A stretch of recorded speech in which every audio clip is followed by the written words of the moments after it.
Ils l'avaient enfin trouvé. La créature qui errait dans la nature australienne se tenait juste devant eux. L'animal laineux titubait, alourdi par l'immense manteau emmêlé qu'il portait. Il était temps de l'attraper.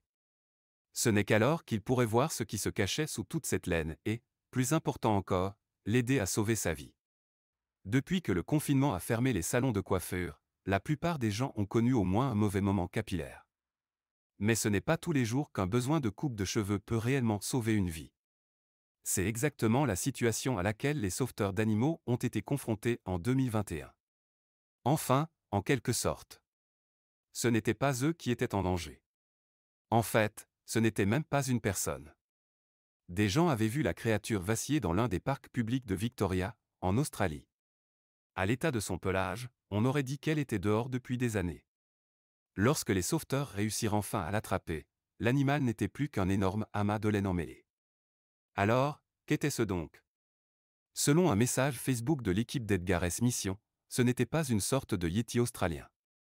C'était en réalité un mouton. Ils l'ont nommé Barack. Le pauvre animal pouvait à peine voir, sa laine recouvrant presque entièrement ses yeux et son corps. Seules ses pattes et une petite partie de son visage dépassaient. Le journal The Guardian a expliqué que la laine avait poussé si épaisse que Barack survivait simplement en mangeant de l'herbe. Et après tout ce temps passé dans la nature, sa toison avait ramassé tout ce qu'on peut imaginer, brindilles, terre, même des insectes. Avec une telle coiffure, pas étonnant que Barack ait l'air un peu gêné. Qui l'a aidé? C'est l'Edgar S. Mission, un sanctuaire à but non lucratif pour animaux de ferme. Leur site internet explique qu'en Australie, les animaux de ferme ne sont pas toujours protégés par les lois contre la cruauté, c'est pourquoi le sanctuaire a été fondé en 2003.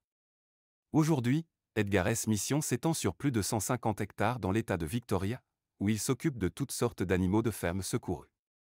Leur objectif est d'encourager la compassion à travers des visites, l'éducation et des actions communautaires. Naturellement, lorsque Barack a eu besoin d'aide, ils ont répondu présent. Mais pourquoi avait-il besoin d'être sauvé? Il s'avère que les moutons sauvages appelés mulons perdaient autrefois leur laine une fois par an.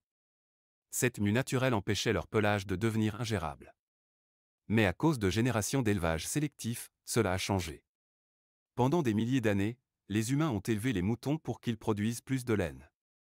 Au fil du temps, les moutons domestiques ont perdu la capacité de perdre naturellement leur toison. Désormais, ils dépendent des humains pour être tondus. Sinon, leur pelage continue simplement de pousser, comme celui de Barack. C'est pourquoi on entend parfois parler de moutons à la toison sauvage et envahissante. Et si vous suivez l'actualité animalière, Barack n'est peut-être même pas le premier dont vous entendez parler. Prenez Shrek, par exemple. Et non, pas l'ogre vert, qui, amusant à noter, n'a pas de cheveux. Le mouton Shrek est devenu une petite célébrité en 2005, lorsque des gens l'ont repéré en Nouvelle-Zélande, couvert de laine de la tête aux pattes. Shrek avait réussi à éviter d'être attrapé pendant plus de 6 ans avant que les sauveteurs ne le capturent enfin. Depuis cette première apparition, il est devenu une sorte d'icône nationale en Nouvelle-Zélande. La toison de Shrek n'était pas seulement grande, elle était gigantesque. Un rapport du Guardian indiquait qu'un mouton moyen porte environ 4,5 kg de laine, ce qui peut être transformé en 8 chandails ou plus de 60 paires de chaussettes. Shrek, lui, portait un manteau de plus de 26 kg. Sa laine aurait pu être filée en 47 chandails ou près de 380 paires de chaussettes. Shrek n'est pas le seul mouton à être entré dans la légende de la laine. Même s'il n'est plus en vie, il reste dans les mémoires, surtout dans son pays natal. Ainsi, lorsque la nouvelle de Barack a éclaté, la chaîne néo-zélandaise TVNZ n'a pas pu s'empêcher de penser à leur propre champion duveteux. Un titre titrait même « Un mouton australien retrouvé rappelle notre propre Shrek ». La Tasmanie a elle aussi eu son fugitif couvert de laine, Sean le mouton. Il a été découvert par les agriculteurs Nettie et Peter Hassel après avoir erré librement sur leur terre. Tout comme Shrek, Sean avait échappé à la capture pendant plus de 5 ans. Lorsqu'il fut enfin tondu en 2014, son énorme toison fit la une des journaux du monde entier. La même année, The Guardian notait que tondre un mouton ordinaire prend environ 2 minutes. La métamorphose de Sean, elle, a pris 20 minutes entières. La laine qu'il portait pesait plus de 22 kilos. Même si ce n'était pas tout à fait autant que Shrek, c'était tout de même suffisant pour fabriquer 35 chandails ou environ 280 paires de chaussettes. Nettie a raconté à ABC News qu'elle prévoyait d'emmener la laine de chat sur les routes, pour la présenter lors de foires agricoles. Shaun ira dans notre paddock abîmé, dit-elle, et fera probablement quelques apparitions spéciales à travers l'État. Et il reste encore un autre poids lourd laineux dont il vaut la peine de parler. Contrairement aux autres, son nom était plutôt ordinaire, Chris. Ce mouton australien a été découvert par un randonneur en 2015, profondément dans le bush. Heureusement, l'ARSPA, la Société royale pour la prévention de la cruauté envers les animaux, est intervenue avant que l'été n'arrive et que la situation n'empire. La toison de Chris avait tellement poussé et était si lourde qu'il avait besoin d'une tonte d'urgence simplement pour survivre. Yann Elquin, tondeur professionnel et plusieurs fois champion national, a accepté la tâche.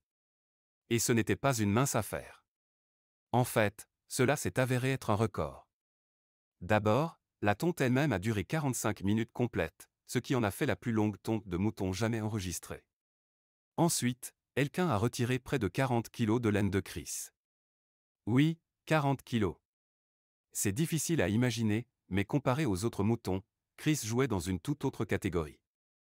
Cette quantité de laine, près de 40 kilos, équivaut à plus de 70 chandails ou à pas moins de 574 paires de chaussettes.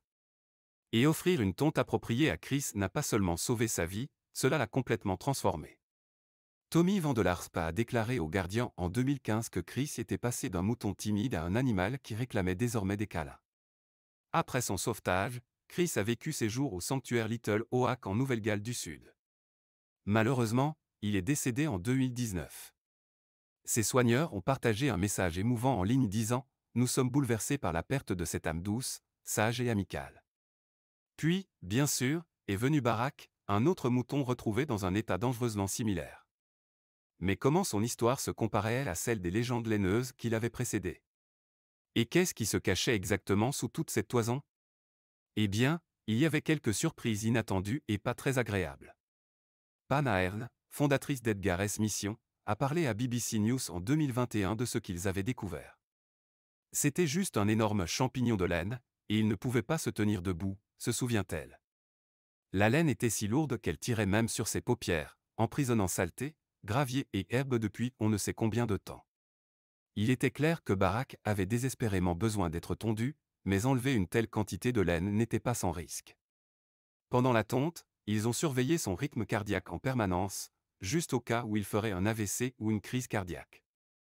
Et en prenant soin de lui, l'équipe a remarqué autre chose. Barack n'avait pas toujours été un mouton sauvage. Cal Baron, l'un des sauveteurs d'Edgar S. Mission, a expliqué aux gardiens que Barack avait en fait été étiqueté à l'oreille à un moment donné. Il semble que ces étiquettes aient été arrachées par l'épaisse toison emmêlée autour de son visage. Baron a ajouté que ce n'était pas le seul indice sur le passé de Barack. Il semblait aussi avoir été mulet. L'ARSPA note que cette procédure controversée consiste à retirer la peau autour de la queue du mouton. Elle est utilisée pour corriger un défaut génétique chez les moutons mérinos qui provoquent des plis de peau, lesquels attirent les mouches à viande. Mais le processus lui-même est souvent douloureux. Au final, ce qui est normalement une opération de quelques minutes a duré 1 heure entière pour la tonte de Barack. Mais comment sa laine se comparait-elle à celle de Chris, le champion incontesté? C'était proche, mais Chris détient toujours le record. La toison de Barack pesait 35 kg, juste en dessous du record de 40 kg de Chris. Si elle avait été en bon état, cette quantité de laine aurait pu être transformée en environ 60 et un chandail ou près de 490 paires de chaussettes. Mais dans le cas de Barack, les choses ne se sont pas passées ainsi. Dans son interview, Ahern a expliqué pourquoi. Lorsqu'un journaliste de la BBC a demandé combien de manteaux pouvaient être fabriqués à partir de la toison, elle a simplement ri. En réalité, pas beaucoup, a-t-elle dit. Un club local avait même demandé à utiliser la laine, mais elle a dû refuser. Elle était si longue et contenait des morceaux d'herbe, de bâtons et de brindilles. Ahern a précisé que certaines parties de la laine autour du cou de Barack étaient tellement emmêlées qu'elles ressemblaient à du feutre épais. Ils ont vraiment eu du mal à l'enlever. Donc non, elle n'était pas bonne pour fabriquer des vêtements, mais c'était la preuve d'un mouton incroyablement robuste et déterminé. Une fois toute la laine retirée, Barack ressemblait à un animal complètement différent. Cela a aussi mis en évidence un fait douloureusement clair, à quel point il est dangereux pour les moutons mérinos de rester sans tonte. Barack était dans un état critique. Il était gravement mal nourri, a raconté Baron au Gardien. Ahern a partagé plus de détails dans son interview. Il aurait de toute façon eu du mal à trouver de la nourriture dans la forêt, dit-elle, mais avec autant de laine couvrant ses yeux, il pouvait à peine voir. Cela n'a fait qu'aggraver les choses. Et pour l'eau? Une publication sur la page Facebook d'Edgar S. Mission en 2021 indiquait que Barak avait survécu en buvant dans des flaques d'eau qu'il trouvait par hasard, saisissant chaque occasion pour apaiser sa gorge sèche. En plus d'être sous-alimenté, Barak avait également une blessure près de l'œil. Un long et tranchant épidème s'y était coincé pendant son errance. Et il n'y en avait pas qu'un seul. Des dizaines et des dizaines de ces petites graines tenaces étaient enfouies dans sa peau, a expliqué l'équipe d'Edgar S. Mission. La bonne nouvelle, c'est que Barak a fini entre les meilleures mains. L'équipe a nettoyé ses blessures, lui a fait reprendre du poids et lui a offert une nouvelle vie paisible au sanctuaire. Il va vraiment, vraiment bien maintenant, a déclaré Ahern à BBC News. Et ce n'est pas étonnant qu'il ait perdu plusieurs kilos. Mais plus que le fardeau physique, c'est le poids émotionnel qui s'est envolé aussi. Comme l'a écrit Edgar S. Mission sur Facebook, il ne luttera plus jamais pour la nourriture et l'abri. Il ne sera plus jamais à la merci des prédateurs ou des éléments, et il ne sera plus jamais oublié. Barak a même retrouvé un bon appétit. Il s'est mis à manger du fourrage et des céréales, a dit Ahern, ce qui est plutôt inhabituel pour un mouton. Mais ce n'est pas tout. Il s'est aussi fait quelques nouveaux amis. Barak vit désormais parmi d'autres moutons à Edgar S. Mission où il réapprend simplement à être un mouton. C'est l'une des belles choses, a déclaré Ahern. Il est avec les siens et peut apprendre d'eux.